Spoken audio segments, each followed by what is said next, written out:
Last year, the ashram started the cyclotron project, as you may remember from a previous video. To give you an update, the ashram and its partner company, IBA, are proceeding very well on this project to build Gujarat's first cyclotron that will make radionucleotides. IBA has ordered the equipment and the construction will begin pending approval by the Atomic Energy Regulatory Board. In this video, we would like to share another project that the ashram is embarking on, a vocational training center for Gujarat's rural youth. India has the second largest population in the world next to China. However, because of China's one-child per family policy, China's population is aging and stabilizing, while India's population continues growing and is full of youth. 31% of India's population is under 16 years old. By 2030, India will have the largest workforce in the world.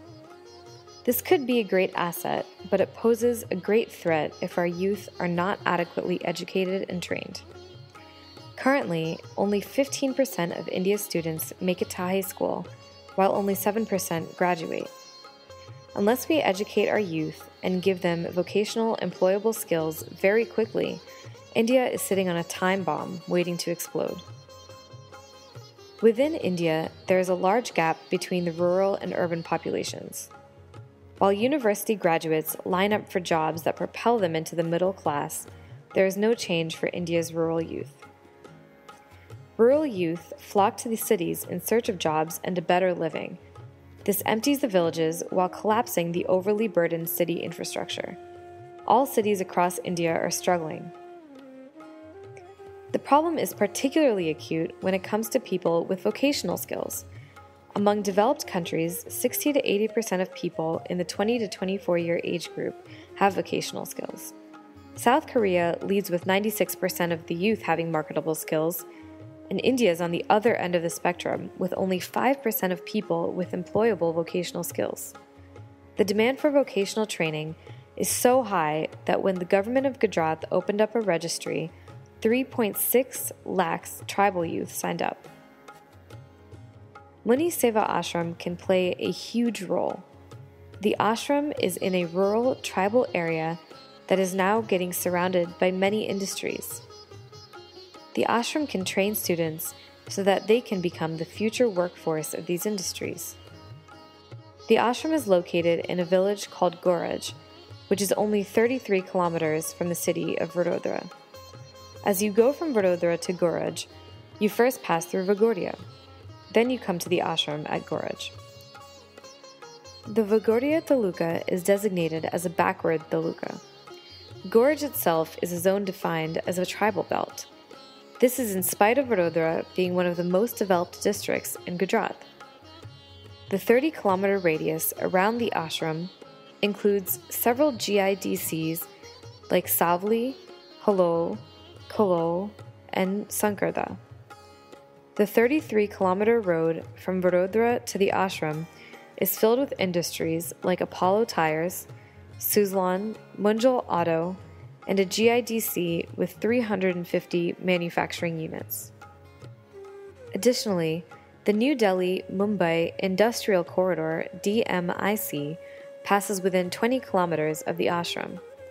This highway will have an SEZ corridor housing many more industries. This ashram is most definitely ready to give vocational training. 30 years ago, when Anubin came to Goraj, she started teaching toddlers in a hut. Over the years, this has grown into a broad education network. Now the ashram has 16 kindergartens, a primary school, a high school, and a nursing college. For the ashram, the next logical step is to provide a vocational training program which can take students beyond their school education and provide them with employable skills. Recognizing how the ashram can contribute in this critically needy area, it approached the government of Gujarat. There's a department called the Development Support Agency, which is actively seeking public-private partnerships to start several vocational training centers for the tribal youth of Gujarat. When they visited the ashram, they were very enthusiastic.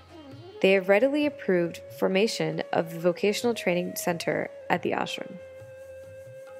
The government has contracted a German consulting company called GTZ to survey needs of nearby industries, conduct a skill mapping study, and develop a curriculum for the vocational courses. The GTZ consultants have already been at the ashram since February of 2011 and have conducted a skill mapping study. Based on this analysis and recognizing the ashram's strengths, they have identified 4 focus areas: healthcare, solar energy, agriculture, and IT. Since the ashram runs 2 hospitals, it has good infrastructure necessary to provide training in healthcare.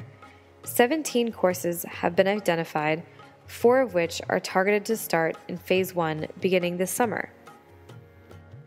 The ashram has been a pioneer in renewable energy, and the demand in this area is expected to grow exponentially. Agriculture is still the core business in the surrounding area. The ashram owns a large plot of agricultural land and has been practicing organic farming using sustainable methods. This provides a good framework to teach courses in agriculture. Under this PPP program, the ashram has been approved for 15 vocational courses initially. The duration of these courses will vary from 3 to 6 months. The staff will include 24 faculty members and 25 non-faculty members, and over 7,000 tribal youth are estimated to be trained over 7 years.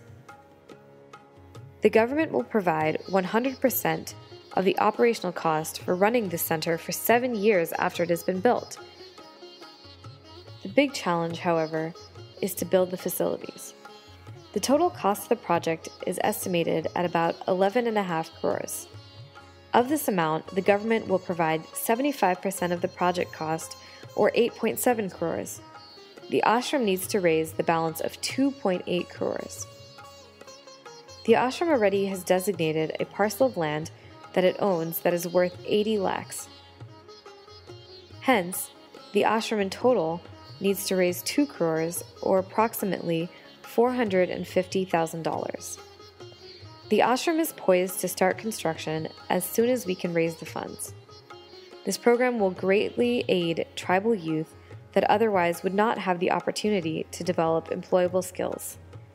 All states of India, including Gujarat, face this daunting task of training youth, specifically from rural tribal areas who otherwise would not be able to find employment. We appeal to all well-wishers to help with this worthy cause.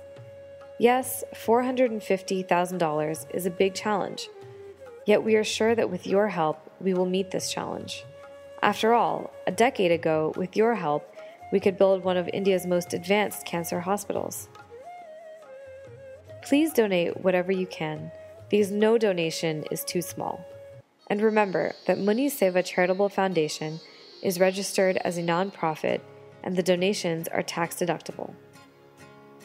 100% of the donations are transferred to the ashram, as this organization is run only by volunteers who pay even their own airline tickets while helping the ashram.